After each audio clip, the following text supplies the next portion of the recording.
भाइयों और बहनों, आज मैं जो बात आपके सामने रखने जा रहा हूं, वह किसी अफवाह, अंदाजे या अधूरी जानकारी पर आधारित नहीं है, बल्कि उन सच्चाइयों पर टिकी है जिनका असर सीधे देश के लाखों गरीब और जरूरतमंद परिवारों की जिंदगी पर पड़ने वाला है। इस वक्त हालात ऐसे हैं कि देश के हर कोने में लोग एक ही सवाल को अपने दिल में लिए बैठे हैं कि क्या इस बार उनका नाम आएगा या फिर वही पुरानी परेशानियां दोबारा सामने खड़ी होंगी। कोई अपने कागजों को लेकर परेशान है, कोई बैंक खाते की स्थिति को लेकर चिंतित है और कोई इस उम्मीद में बैठा है कि शायद इस बार सरकार सच में आखिरी आदमी तक मदद पहुंचाने में कामयाब हो जाए। लेकिन सबसे पहले एक बात आपको बिल्कुल साफ और सीधे शब्दों में समझनी होगी कि डरने या घबराने से कुछ भी नहीं बदलने वाला। जो भी फैसले लिए गए हैं और जो भी प्रक्रिया तय की गई है, अगर आप उसे शांति से और सही तरीके से समझ लेंगे तो आपकी आधी चिंता अपने आप खत्म हो जाएगी। आपने भी गौर किया होगा कि इस बार सरकार ने खुद आगे आकर यह स्वीकार किया है कि पिछली बार कई जगह गलतियां हुई थीं और उन्हीं गलतियों की वजह से बहुत से असली जरूरतमंद लोग पीछे रह गए थे। यही कारण है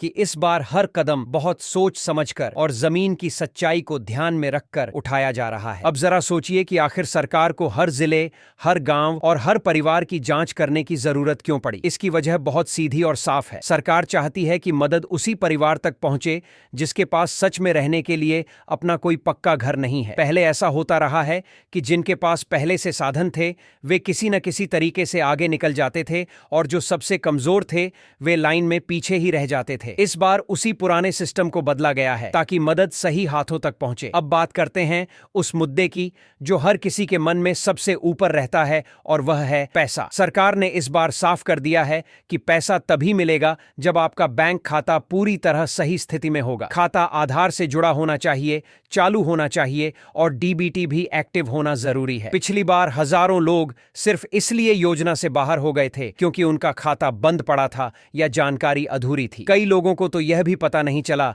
कि पैसा आया और वापस चला गया। इसलिए अगर आपने अभी तक बैंक जाकर यह काम नहीं कराया है तो यही आपकी सबसे बड़ी और पहली गलती मानी जाएगी। एक और सच्चाई जो अक्सर लोग नजरअंदाज कर देते हैं वह यह है कि लोग आवेदन तो कर देते हैं लेकिन उसके बाद अपना नाम सूची में जांचना ही भूल जाते हैं। फिर जब किस्त नहीं आती तो सबसे आसान काम योजना को दोष देना लगता है, जबकि हकीकत यह है कि सरकार पहले से ही पूरी सूची पोर्टल पर डाल देती है, यहां तक कि गांव स्तर तक नाम दिखाई देता है। अगर आपने खुद जाकर अपना नाम नहीं देखा तो फिर शिकायत करने का कोई मतलब नहीं रह जाता। अब किस्त की व्यवस्था को भी बिल्कुल आसान भाषा में समझ लीजिए। किस्त एक साथ नहीं मिलती बल्कि काम के हिसाब से मिलती है। पहले नींव का काम पूरा होता है, फिर दीवारें बनती हैं और आखिर में छत डाली जाती है। लेकिन अगर आपकी ईकेवाईसी अधूरी है या बैंक मैपिंग में कोई गड़बड़ी है तो सिस्टम आपको आगे बढ़ने ही नहीं देता। पैसा खाते की तरफ आता है और फिर वहीं से वापस चला जाता है और आपको पता भी नहीं चलता कि गलती कहां हुई। इस बार सरकार ने निगरानी व्यवस्था को बहुत सख्त कर दिया है। घर बनते समय हर फोटो, हर लोकेशन और हर जानकारी सीधे सिस्टम में जाएगी। अगर किसी ने बीच में काम छोड़ दिया, गलत जानकारी दी या नियमों से खेलने की कोशिश की तो वह तुरंत पकड़ में आ जाएगा। यही वजह है कि इस बार आधा अधूरा काम चलने वाला नहीं है और हर चरण को पूरा करना जरूरी होगा। अब एक बहुत जरूरी बात और समझ लीजिए, अगर आपने पहले कभी किसी भी सरकारी आवास योजना का लाभ लिया है तो इस बार उस रास्ते पर जाने की कोशिश मत कीजिए। यह योजना सिर्फ उन्हीं के लिए है जिनके पास सच में रहने के लिए कोई पक्का घर नहीं है। सरकार इस बार किसी भी तरह की दोहराव वाली एंट्री को मंजूरी नहीं देने वाली। बहुत से लोग यह सवाल पूछते हैं कि अगर हमारे पास जमीन नहीं है तो हम क्या करें, लेकिन सच्चाई यह है कि ऐसी स्थिति में सरकार जमीन आवंटन की व्यवस्था भी करती है। यह जानकारी बहुत कम लोगों को होती है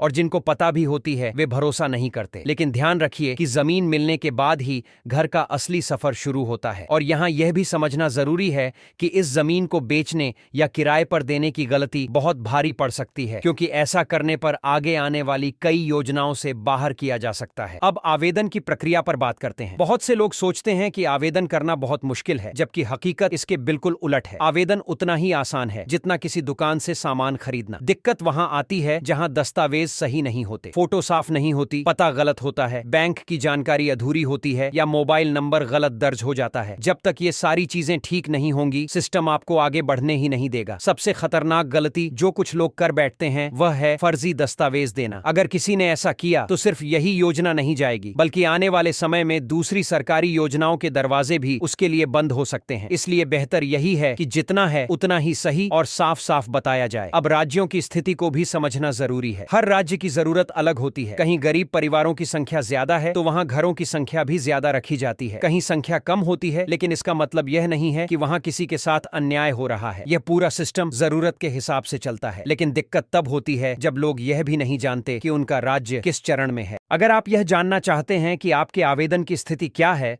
तो पोर्टल पर जाकर आधार या रजिस्ट्रेशन नंबर डालना सबसे आसान तरीका है। वहां आपको साफ दिख जाएगा कि आपका नाम सूची में है या नहीं, किस्त कब जारी होनी है और आपका बैंक खाता किस स्थिति में है। अगर आपको मोबाइल चलाना आता है तो यह काम कुछ ही मिनटों में हो सकता है, और अगर मोबाइल चलाना नहीं आता तो नजदीकी सेवा केंद्र पर जाकर मदद ली जा सकती है। इस बार सरकार ने किस्त भेजने की रफ्तार को लेकर भी साफ संकेत दिए हैं कि बेवजह की देरी नहीं की जाएगी। निगरानी मजबूत है, सिस्टम तेज है और हर चरण पर नजर रखी जा रही है। इसका सीधा फायदा उन लोगों को मिलेगा जो नियमों का पालन करेंगे और काम सही तरीके से करेंगे। अब जरा भविष्य की तरफ भी नजर डालिए। आने वाले समय में खर्च और बढ़ने वाला है। ईंट, सीमेंट, स्टील और मजदूरी सब कुछ महंगा होता जा रहा है। सरकार भी इस बात को समझती है और इसी कारण सहायता राशि में बढ़ोतरी की संभावना पर विचार किया जा रहा है। लेकिन यह फायदा तभी मिलेगा जब आप समय रहते अपनी जानकारी अपडेट रखेंगे। अब खुद से एक बार ईमानदारी से सवाल पूछिए, क्या आपने अपने सभी दस्तावेज पूरे कर लिए हैं? क्या आपने बैंक जाकर EKYC, DBT और मैपिंग ठीक करवा ली है? क्या आपने खुद से पोर्टल पर जाकर अपना नाम चेक किया है? अगर इन सवालों का जवाब हाँ में है तो समझ लीजिए कि आप इस मौके के लिए तैयार हैं। अंत में मैं बस यही कहना चाहूंगा कि यह योजना सिर्फ पैसे की नहीं है, बल्कि सम्मान के साथ जीने की एक कोशिश है। अगर आपने सही समय पर सही कदम उठा लिया तो वह दिन दूर नहीं जब आपके परिवार का सपना पूरा होगा और आप भी अपने घर की छत के नीचे चैन की सांस ले पाएंगे। इसलिए अपने राज्य और जिले की जानकारी जरूर देखें, समय पर अपडेट रहें और इस मौके को हाथ से जाने न दें, क्योंकि ऐसे मौके बार बार नहीं आते। और अब एक बात और समझ लीजिए जिसे अक्सर लोग नजरअंदाज कर देते हैं। बहुत से परिवार यह सोच लेते हैं कि एक बार नाम आ गया तो अब सब कुछ अपने आप हो जाएगा, लेकिन सच्चाई यह है कि नाम आने के बाद आपकी जिम्मेदारी और भी बढ़ जाती है। हर चरण पर आपको सतर्क रहना होता है, हर जानकारी पर नजर रखनी होती है और हर अपडेट समय पर करना होता है, क्योंकि सिस्टम अब इतना तेज है कि अगर आपने थोड़ी सी भी लापरवाही की तो आपका मामला अपने आप पीछे चला जाएगा और फिर उसे दोबारा आगे लाने में महीनों लग सकते हैं। आपको यह भी समझना होगा कि इस बार सिर्फ पैसा देना ही सरकार का मकसद नहीं है, बल्कि यह देखना भी है कि घर सच में बन रहा है या नहीं। इसी वजह से कई जगहों पर स्थानीय स्तर पर भी निगरानी बढ़ाई गई है। गांव, पंचायत और ब्लॉक स्तर पर रिपोर्ट तैयार की जा रही है ताकि यह साफ रहे कि लाभ सही व्यक्ति तक पहुंच रहा है। अगर कहीं यह पाया गया कि घर का निर्माण दिखाया जा रहा है लेकिन जमीन पर काम नहीं हो रहा तो तुरंत कार्रवाई की जाएगी। एक और जरूरी बात जो बहुत कम लोग समझते हैं वह यह है कि किस्त आने के बाद भी अगर आपने तय समय में काम शुरू नहीं किया तो अगली किस्त रुक सकती है। कई लोग पैसा आने के बाद सोचते हैं कि अब थोड़ा बाद में काम करेंगे, लेकिन सिस्टम अब ऐसा मौका नहीं देता। हर चरण की समय सीमा तय है और उसी के अनुसार अगला कदम उठाया जाता है। इसलिए पैसा आते ही काम शुरू करना और उसकी जानकारी सिस्टम में अपडेट कराना बेहद जरूरी है। अब जरा उन लोगों की बात भी कर लेते हैं